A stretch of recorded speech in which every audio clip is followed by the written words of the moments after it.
Welcome to One-on-One. I'm Steve Adubato. It is our pleasure for the first time to welcome a very special guest. He is Azzan Yadin-Israel, Professor in the Department of Jewish Studies and Classics at Rutgers University, and the author of The Grace of God and The Grace of Man, the Theologies of Bruce Springsteen. How you doing? I'm doing all right. How are you? I'm doing great. Listen, I'm a Bruce. I should not say this. I hate to say that everyone in Jersey loves him. That's not true. Many of us do. But the Theologies of Bruce Springsteen set the premise for this. Well, I mean, the basic idea of the book is that Springsteen has, throughout his career, dealt with issues and used language that is drawn from theological sources, even though he hasn't used them in traditional ways.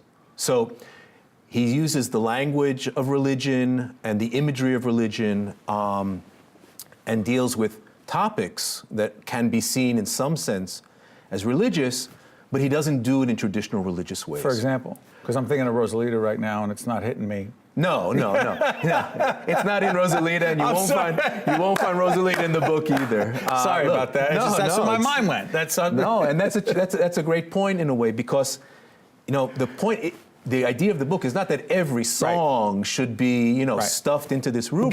Give us one. Well, I mean, basically, early on in his career, he's writing about some of the songs from Greetings, even earlier, even in Greetings. Greetings from Asbury Park. Yeah, you have songs like "It's Hard to Be a Saint in the City." In that song, you actually have the hero of the song, the singer, has a temptation scene with the devil. The devil tries to tempt him. He flees into the subways in New York, which is kind of depicted as a kind of hell. And this is all taken from Jesus' temptation scene, Matthew 4. And it's a very interesting reinterpretation of that, because at the end of Jesus' temptation scene, the angels minister to him. He's kind of transformed and he's overcome this temptation. Whereas in the song, Springsteen's hero comes back up from the subway, he manages to escape, and nothing changes. It's like he's gone through this, what should be a transformational religious experience, and he's right back where he started, because it's hard to be a saint in the city. That's what the song is telling us. So even very early on, Springsteen is working in this very interesting way where he's drawing on imagery from the Bible and so forth, but reworking, rethinking. Let me ask you this. I told you I was reading the Springsteen book right now, the autobiography, right? Yeah, Born to Run. Here's my question. And I'm trying to understand Bruce's connection to Judaism, right? His connection to religion, his connection to spirituality, his connection to whatever, right?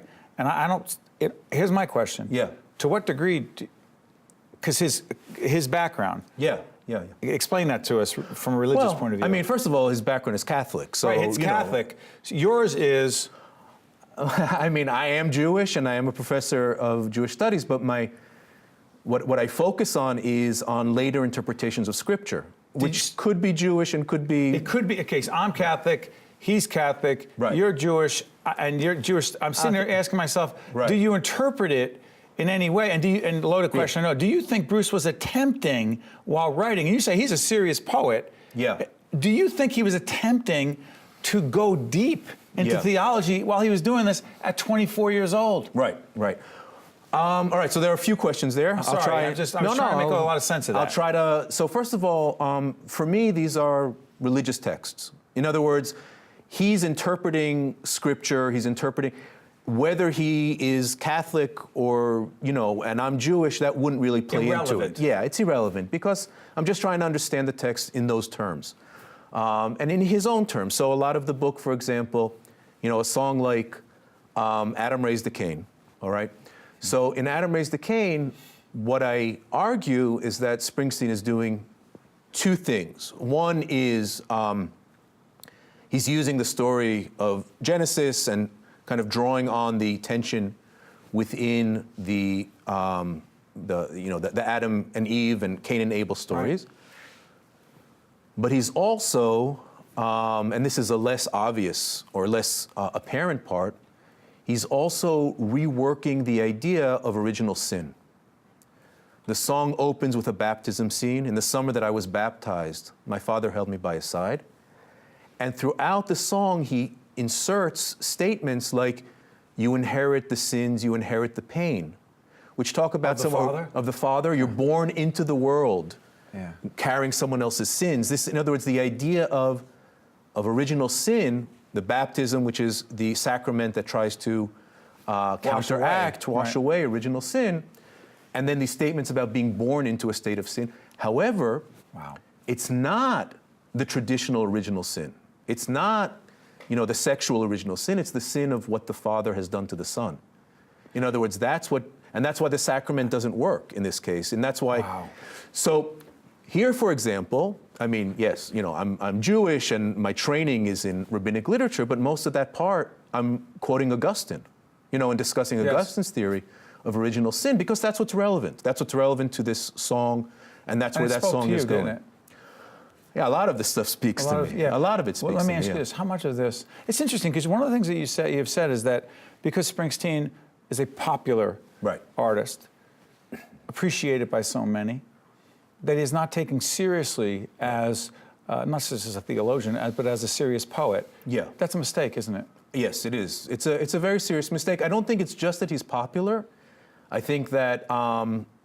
Excuse me, is that also that, sorry for interrupting, is it also that some of his songs are so Jersey Shore centric and that under the, the boardwalk and you're trying, and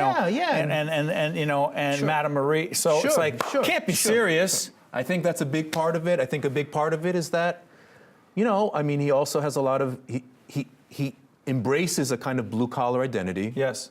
He didn't go to college or went very briefly to college. He plays to these huge packed football stadiums. Yes. So it could be serious. People think, blue collar, no formal education, good times. And a lot of his music is, you don't want to. But it's more than that. But a lot of the stuff is very, very interesting and very, very kind of nuanced. I have to admit, when I started this project, I only taught it as a seminar at Rutgers. And as I was teaching it, I started to realize that I wasn't actually understanding the song as deeply as I should, and that I would have to explore it more fully in the book. And I was taken aback by some of the things that he did with like what I just described to you from, Adam raised the Cain. I didn't see that at the beginning. It took a while. It took many readings to understand that. Same thing is true of, for example, the song Jesus Was an Only Son, which isn't explicitly religious, obviously. It's a remarkable, remarkable song in that he takes one of the most famous stories, the Passion narrative. Yes. And he takes one of the most famous statements of Jesus being the Son, the only Son, and he rewrites it so that we appreciate the fact that Jesus was the only son of Mary. In other words, the song is written in a way that suddenly you step back and say, everyone says, for he so loved the world, that Jesus was God's only son. But no, Mary's what? He was also Mary's only son. Wow. And what did that mean? And what was that relationship like? And what did she lose? What was the loss that she felt? When Jesus died for her, it was a real death. No, it was permanent. Deep. Well, that's what I'm saying. These songs, once you meditate on them, they actually reveal a very, very interesting kind of theological and religious ideas, even though not traditional. What I'm struggling with is a time limit which Bruce doesn't experience because he has 4-hour shows, which I've been to, and you sit there and go, He's still going. He's still going, which is part of why people may not take the deepness so seriously, because he's so physical as well. Last question, any reaction from Bruce or anyone on his team? No. I mean, I'd be happy to, but the book is not about Bruce the man. I don't know the man, and I don't know him. It's about Bruce, the songwriter and the artist. Professor, I want to thank you so much. The book is called The Grace of God and the Grace of Man, the Theologies of the great Bruce Springsteen. Thank you so much for joining us. We appreciate it. Thanks for having me. Well done. Thank you. Stay with us. We'll be right back on One-on-One right after this. One-on-One with Steve Adubato has been a production of the Caucus Educational Corporation, celebrating over 25 years of broadcast excellence. Funding for this edition of One-on-One with Steve Adubato has been provided by Investors Bank, Horizon Blue Cross Blue Shield of New Jersey, Johnson & Johnson, New Jersey Resources, New Jersey Sharing Network, Fedway Associates, and by Gary's Wine and Marketplace. Transportation provided by Airbrook Limousine, serving the metropolitan New York, New Jersey area. One-on-One with Steve Adubato has been produced in partnership with TriStar Studios.